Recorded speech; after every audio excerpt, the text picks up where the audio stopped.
Hello, my name is Joanne Knight. Welcome to the barn. I woke up this morning thinking I want to do a barn buddy, and instead of doing one on patterns and giving you another little segment on that, I decided to do something fun. I have a funky Dresden that I am working on, and I wanted to show you how I go about putting these patterns in those Dresden blades. Is so much easier than doing point to point, and I want to tell you why, and I want to show you the difference. I don't want you to take my word for it. So what I'm doing on this particular quilt is this final look right here. If I go back to the first quilt group, you can see how I was auditioning some patterns to determine what I wanted to use and why I wanted to go with the ones that I did before I made the final decisions and started putting stitches in. So for this barn buddy, we're going to talk about how I did these Dresden blades right here. What I started with is this 16-point pattern right here by Kim Diamond. And just because it says 16 points does not mean that you can't use it for a 20-point Dresden. My Dresdens on this funky quilt, I happen to love vintage Dresdens, and I apparently collect them. And this particular one was just weird, and it looked a little modern, and I just loved it, so I had to buy it. But the Dresdens on it were a pointed top instead of this rounded top right here. So I took the pattern, and it is by Kim Diamond, and I adjusted it. I went into nodes and I divided out the pattern until I had just this top part right here, and I'm hovering over it and hitting the letter D. I do not have a center pink node, and you can't divide a pattern unless you have a pink node. So I'm going to right click, and I am going to convert that particular point pattern to curve. I could have done the whole pattern, but it would have been a little bit of overkill. Now whenever I go to nodes, you see I have a lot of nodes, but a pink node pulls in a straight line. So that's going to be a little bit more difficult to do. Instead, what I can do if I hit Control Z, I can go to draw line, and I can have my end snap on, left click at this point, turn snap off, go up to this center on this grid line, turn my snap back on, and go down to this point, right click to close it, and right click to get out of it. Now all I need to do is just delete this line, and I end up with a pattern that is a pointed Dresden blade. It is out of sewing sequence. So I'm going to select this pattern, and I am going to do order join. And when it all turns yellow, that tells me that it's going to sew continuously, and it's still going to be a point to point. Now this is Kim Diamond's pattern. So I sent it to Kim Diamond and said, I'm going to use this in a Dresden, and she came back and said, here you go, here's the pattern. And she did a pointed Dresden pattern for me. It is still a point to point, but this is the way that you can manipulate a pattern that you have to be able to work. So that's just a little quick lesson on that. This is the way that my Dresden happens to be set up. I have drawn a boundary for the outside edges of it, and bless her heart, you can see that she's really not good at applique, which makes me feel kind of a kindred spirit to them because I'm not real good at piecing anyway. So what I did on this particular one is draw a boundary for the outside edge and then do a boundary for the inside edge.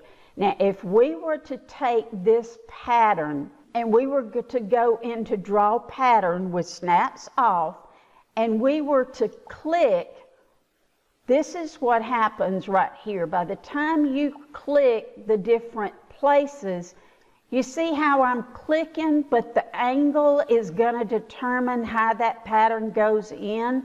The angle that I'm clicking and the distance that I'm clicking, because freeze aspect is on. So what happens when you get through doing that is you've got an awful lot of correcting to do. So what I decided early on was I'm going to let CreativeStudio work for me, and I'm going to bring the pattern in, and I'm going to scroll in, and I'm going to go to F8 and use my orange handles just like this and place that pattern symmetrically. I'm going to probably rotate it around a little bit. I wanted a little bit of distance right there. Now what I'm going to do, once I have that lined up the way that I need it, I'm going to select my pattern and I'm going to left click on circular array. And I'm going to uncheck connect because CreativeStudio thinks they're connected. Make sure that snap is off, and I'm going to pull those patterns in until they fit relatively close to what I want it to be. If I had done it point to point, I would have to do some correcting with point to point. So either way I've got correcting to do, but this way it's a whole lot less correcting.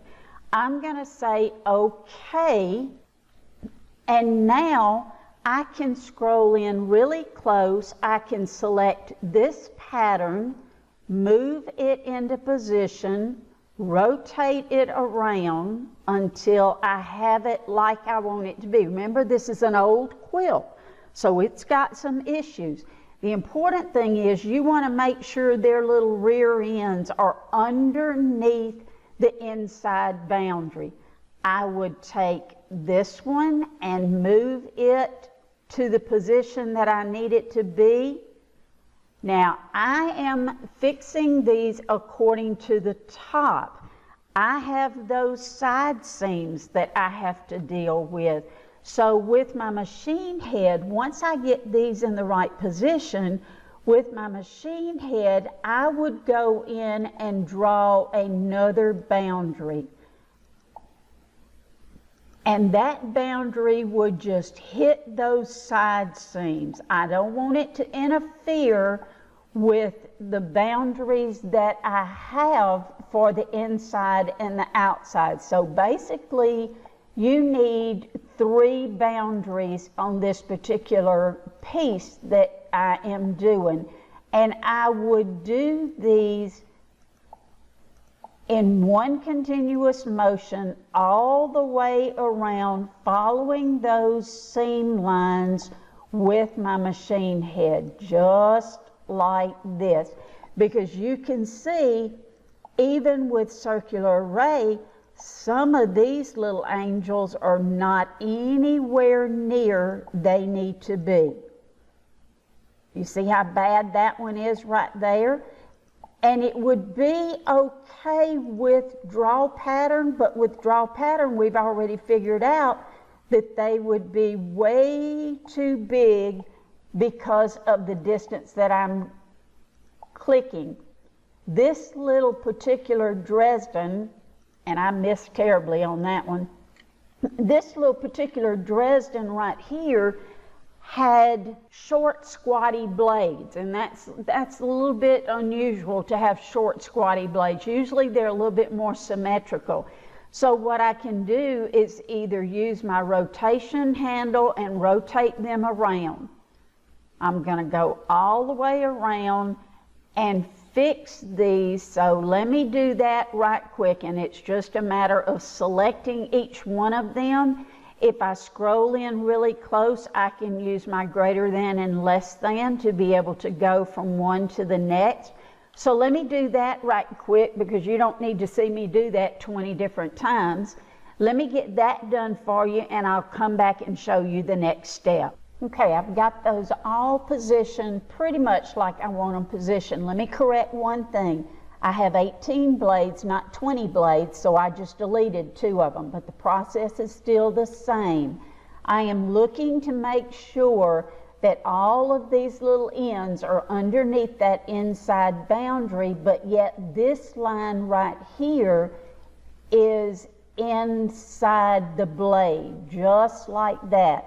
The other thing is, if I go to nodes, if this point doesn't hit like it's supposed to, I can go to nodes and pull that point over until it hits where I want it to hit in the point of that Dresden. Hopefully your customer quilts are not going to be quite this bad, but you want to know how to adjust them if they are. Once I have everything in the position that I want it to be in, I'm going to do a fill inside because I want them to quilt out continuously. If I leave this boundary, CreativeStudio is not going to be happy with me and it's not going to work correctly. I needed that boundary for a visual, so I'm going to delete that. So let's marquee select them and let's do a fill inside. And that didn't work at all. So anytime you see something that doesn't work like it's supposed to, in fill, look at your boundaries first. I say that over and over and over again. I'm going to do a Control Z. And this is my point right here. My patterns look fine. If I do a letter K on my keyboard, look what happens. I have 2 boundaries here. CreativeStudio is not happy with me because I have 2 boundaries. So let me show you how you fix that. I'm going to convert that boundary. You can see that I obviously have a little piece of a boundary right here, which tells me that when I was clicking out this boundary, I must have stopped and not clicked a continuous boundary and CreativeStudio filled it in. Or I clicked an additional boundary. I'm going to convert that one. And what I'm going to do now is select the outside one. You see how that little part stays black? I'm going to do an order join. It selects the inside too. I don't want the inside. I only want the outside one, and I want that little piece. So let's see if marquee selecting it will work.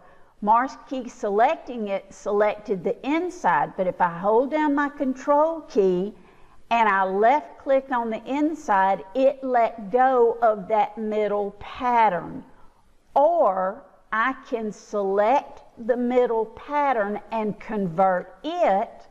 Now I can select, and you see how it's going and connecting this? So obviously there is a connection between this inside and the outside. Hit the letter K and do convert. Select that inside. You see how that little piece right there turns yellow? I'm going to go to nodes and I'm going to look for that long straight blue line. I'm going to hit the letter D on my keyboard. That unselects that one. I'm going to select just the inside and convert it. Now, this is not the lesson that I intended for you to have, but I'm leaving it in there because it's really important. I'm going to select just the outside and make real sure that I have that. If I'm going to convert that to a boundary, it's 2 patterns, so I have to combine it, select it, and now convert it to a boundary. Now let's see what happens when I marquee select those patterns and I tell CreativeStudio to fill inside. And now it works like it's supposed to. So always go back and look for your boundaries. And what happened here is the patterns are going to quilt out continuously. Slow them down when they get to this inside boundary because that's going to be part of the stitch in the ditch. So you want to slow that down. but it certainly is a whole lot easier to place these patterns this way instead of doing draw pattern, and you got an extra lesson on boundary and fill. So I hope that helped you. I thank you for coming to the barn, and I'll see you next time.